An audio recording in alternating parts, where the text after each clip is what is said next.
말씀을 받아들이는 교회들은요, 그 말씀이 누구로부터 비롯되었는지를 보다 자세하고 분명하게 가르쳐 주고 있습니다. 그 후에 비로소 이 모든 것들을 이야기한 후에 비로소 각 교회의 형편에 따라서 하나님의 말씀이 어떻게 임하는지를 이제 2장과 3장에서 자세히 보여주고 있습니다. 오늘은 이제 1장의 마지막 부분인 9절로 20절까지를 가지고 교회여 교회여 라는 말씀으로 여러분과 함께 은혜를 나누길 원합니다. 첫 번째, 우리 9절에서 11절까지는요, 단락을 좀 3개로 나눠봤어요. 9절에서 11절까지는 내가 보는 것을 기록하여 교회로 보내라 라는 말이에요. 자, 여러분 9절이 어떻게 시작하죠? 9절 다 같이 한번 읽어봅시다. 시작. 나 요한은 너희 형제요 예수의 환난과 나라와 참음에 동참하는 자라. 하나님의 말씀과 예수를 증언하였으므로 말미암아 밤모라 하는 섬에 있었더니 라고 합니다. 여러분, 이 구절을 이렇게 보면 마치 구약에 나오는 다니엘서라든지 스가랴서라든지 이 묵시문학에 나오는 예언자들이 처음에 성경을 시작하는 것과 거의 흡사합니다. 이것은 요한이 지금 1절부터 계속 해왔던 것인데요. 어떤 거냐면 이것이 누구에게로부터 이 성경이 이 계시의 말씀이 누구에게로부터 온 것인지, 그러니까 자신이 누구냐 일단 자신을 밝힙니다. 그리고 어떻게 말씀을 받았는지를 체험적으로 밝혀요. 그러면서 그가 10절에 뭐라고 이야기하고 있어요? 주의 날에 내가 성령에 감동되어 내 뒤에 나는 나팔소리 같은 큰 음성을 들으니 라고 합니다. 그러면서 11절에요. 11절에 보면 거기 쭉 이르되 내가 보는 것을 두루마리에 써서라고 해요. 옛날 이 개역개정 전에는 이걸 뭐라고 되어 있냐면 이거를 책에 기록하라라고 나와요. 책에 기록하라. 여러분, 지금 요한이 여기서 밝히고 있는 게 뭐예요? 자신을 편지에 쓰신 자인 교회의 성도들과 형제라고 이야기를 합니다. 형제. 예수 안에 있는 환난과 그 나라와 인내로 인하여 같은 처지에 있음을 말합니다. 지금 저와 여러분에게 요한이 보내는 이 계시의 편지가 요한만 본 편지가, 요한이 본 환상을 가지고 그냥 쓴 게 아니라는 거예요. 즉 지금 이 종말의 시대를 살아가는, 이 환난의 시대를 살아가는 저와 여러분과 동일한 은혜를 나누기 원한다는 거예요.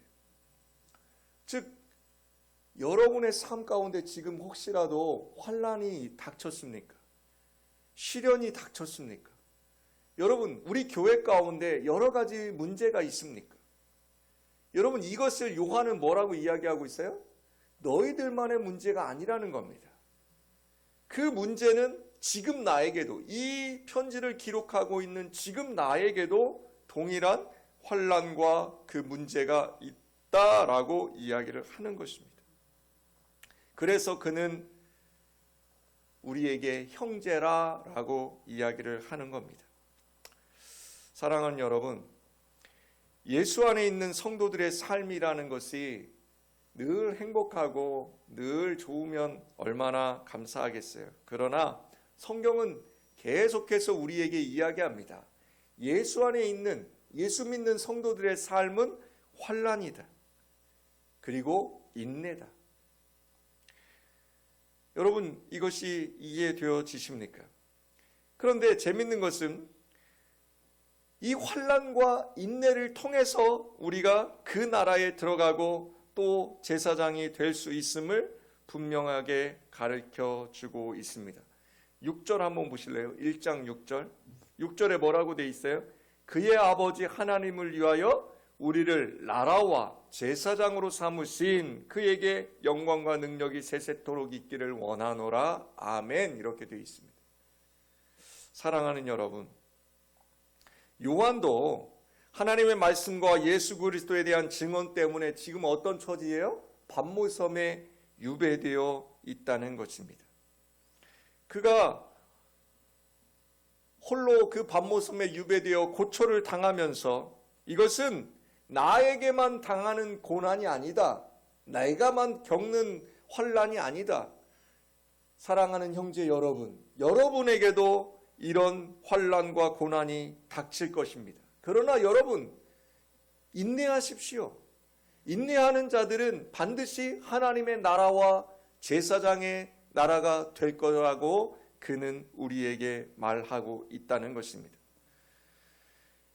요한이 계시의 말씀을 들을 때가 언제인지 10절에 정확하게 기록하고 있습니다. 그가 계시의 말을 들을 때가 언제였어요? 바로 주의 날이라고 그는 기록하고 있습니다. 주님의 날, 메시오데이. 여러분, 그가 성령에 사로잡혀 있는 주님의 날에 그 말씀을 들었다라고 합니다. 여기 성령에 사로잡혀 있을 때는요, 문자적으로 보면 영 안에 있을 때예요. 그러니까 in Jesus Christ예요. 그러니까 무슨 얘기예요? 내가 지금 성령 안에 있는지 성령 밖에 있는지 여러분들이 어떻게 분별할 수 있어요? 다른 것 없어요. 성령 안에 있다라고 하는 것이 어떤 의미인 것 같아요?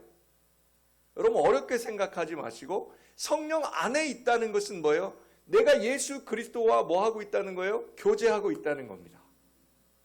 내가 예수 그리스도와 뭐 하고 있다고요? 교제하고 있다고요. 여러분 예수 그리스도와 교제하고 계십니까? 주님이 그걸 뭐라 그랬어요? 기도하고 있냐라고 묻는 거예요. 여러분이 기도의 삶을 살아가고 계시냐는 거예요. 예배하고 있냐는 거예요. 그 하나님이, 그 나를 구원해 주신 그 하나님이 너무 감사하고 감격해서 그 예수 그리스도의 그 구원의 은혜에 감사하고 감격해서 여러분이 삶의 자리에서 아니면 이렇게 예배당에 모여서 정한 날 예배 드리고 있냐는 거예요. 이게 뭐예요? 예수님과 교제하고 있느냐라는 거예요. 그게 뭐예요? 요한이 밤모섬에서 그 고초를 겪으면서 그 환난 속에서도 그는 뭐하고 있었을까요? 주님의 날에 내가 성령에 감동되어라고 이야기를 해요. 이게 무슨 얘기예요? 그 환난과 그 고난과 여러 가지 고초를 겪으면서도 그는 늘 하나님을 향한 그 시선을 거두지 않은 거예요. 여러분, 영 안에 있을 때 곧 요한이 육체 가운데가 아니에요. 어디에 있어요? 성령 안에 있으면서 계시를 보았다는 것입니다. 4장에 보면 요한이 환상을 봅니다. 그런데 이제 계시록 4장 1절과 2절에도 뭐라 그래요? 그가 어디에 있을 때 그가 환상을 봐요? 영 안에 있을 때라고 그는 이야기합니다. 사랑하는 여러분, 그때가 언제냐? 주님의 날이라고 그는 말합니다. 주님의 날. 여러분, 주님의 날이 언제일까요? 가장 우리가 이야기하는 주님의 날은 바로 주일이에요. 주일. 안식일. 곧 일요일입니다. 여러분, 유대인들은 안식일을 지금도 토요일로 지키고 있어요.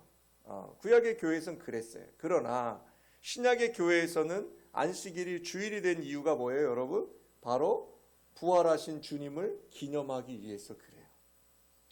부활하신 주님을 기념하기 위해서 우리는 일요일에 안식일로 정하고 주님의 날로 정하고 우리가 모여서 예배하는 것입니다. 사랑하는 여러분, 여기 지금 그날이라는 그 날이 언제라고요? 우리가 이야기할 때는 이제 문자적으로 풀면 주일이다라고 우리는 풀 수 있겠죠. 그리고 또 어떤 분들은 어떻게 이야기하냐면 특정하지 않은 어떤 주일에 요한이 성령 안에서 환상을 보았다. 그렇지만 우리가 여기서 그날이라는 걸 꼭 주일로 한정하기에는 조금 이 요한계시록 전체를 보면 좀 맞지 않을 듯해요. 그래서 그날이라는 것은 종말의 때, 즉 언제일까요? 우리 종말의 때의 시작은 언제라고 말씀드렸어요? 예수님이 부활 승천하시고 재림하신 이후로는 우리가 이제 뭐가 돼요? 다시 오실 주님을 기다리는 종말의 시간이 시작된 거예요. 카운트다운이 됐어요. 그래서 지금 몇 년 됐어요? 2000년이 넘었잖아요. 그래서 지금은 무슨 시대라고 이야기하냐면 말세 지 말일 것이다 라고 얘기해요. 무슨 얘기예요? 말세 중에서도, 종말의 시간 중에서도 이제 거의 끝이 왔을 것이다 라고 이야기를 합니다. 그러니까 여기서 요한이 그날이라고 이야기한 그날은 어떤 특정한 날이라기보다는 종말의 시간을 살아가는 하루하루, 아니 지금 이 시간이 바로 그날이라는 거예요. 그러니까 여러분과 제가 그날을 살아가고 있냐는 거예요. 정말로 이 환란의 시대를 살아가면서 여러분과 제가 하나님과 함께, 예수 그리스도와 함께, 성령과 함께 동행하며 그분들과 함께 그분들의 뜻을 알아가려고 우리가 애쓰며 살아가고 있냐는 거예요. 사랑하는 여러분,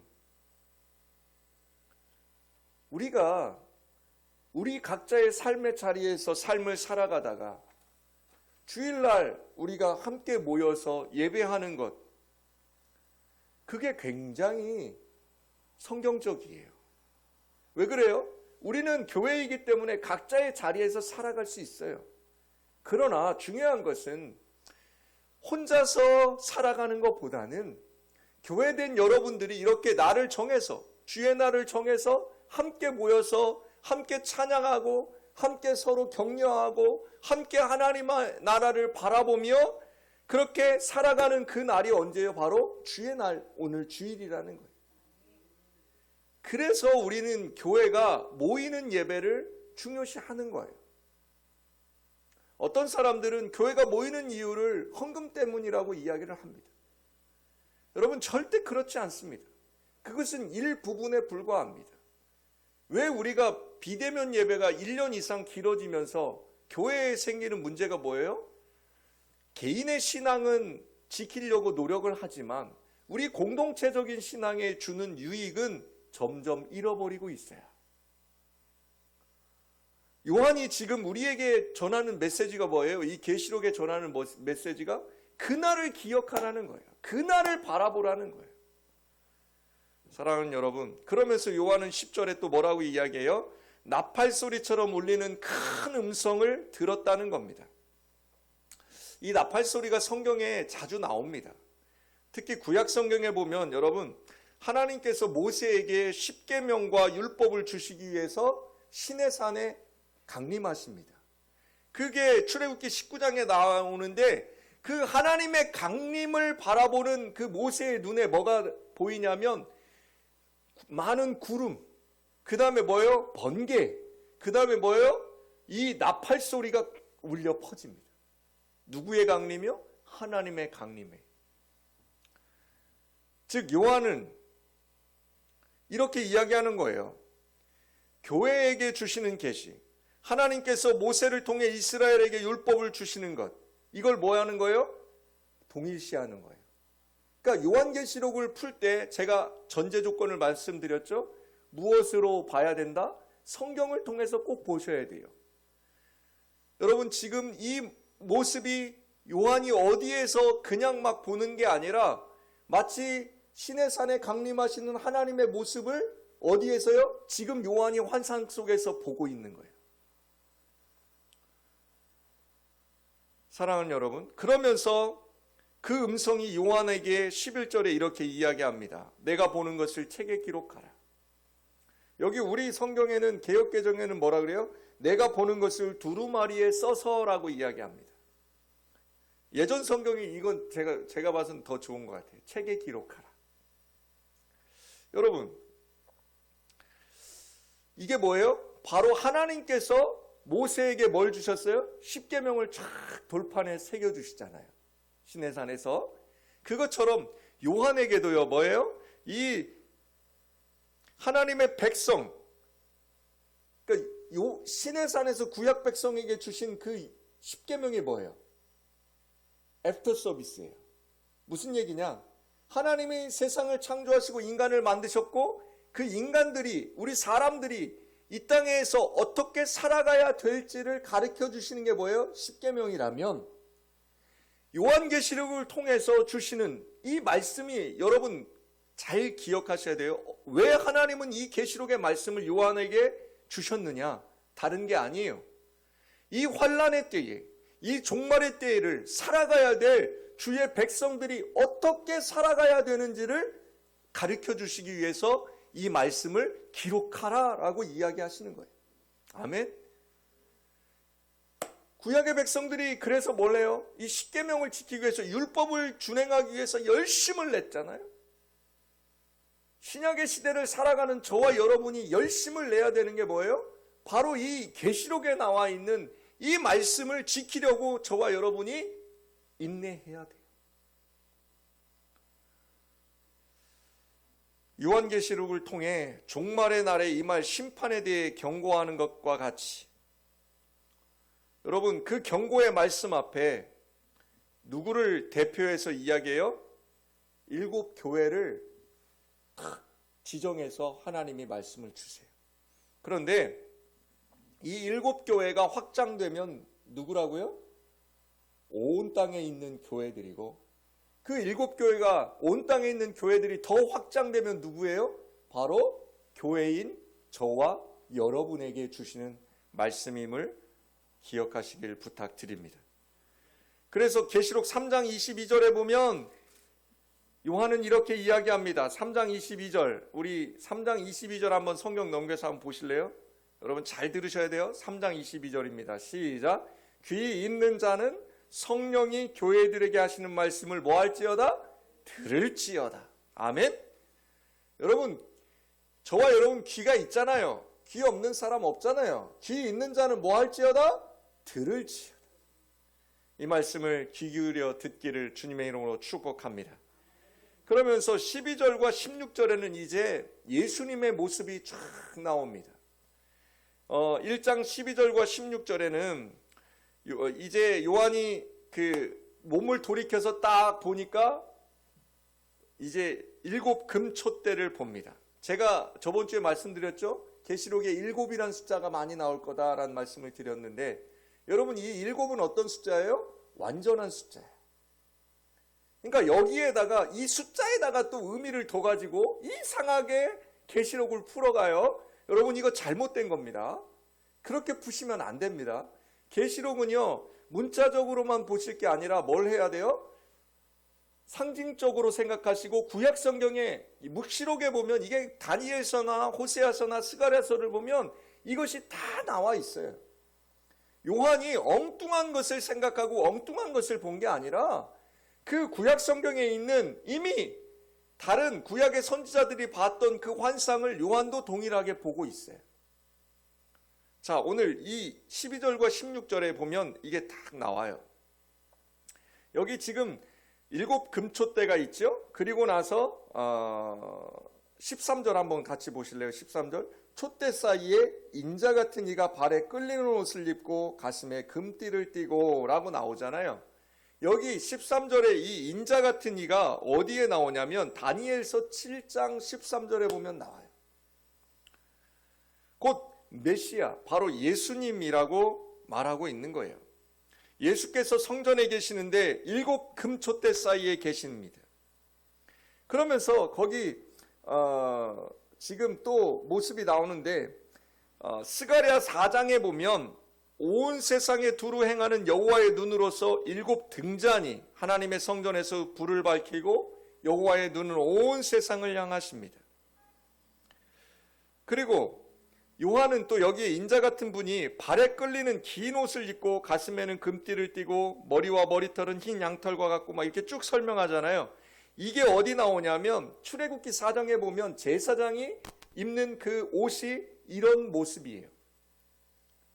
제사장의 옷을 연상해요.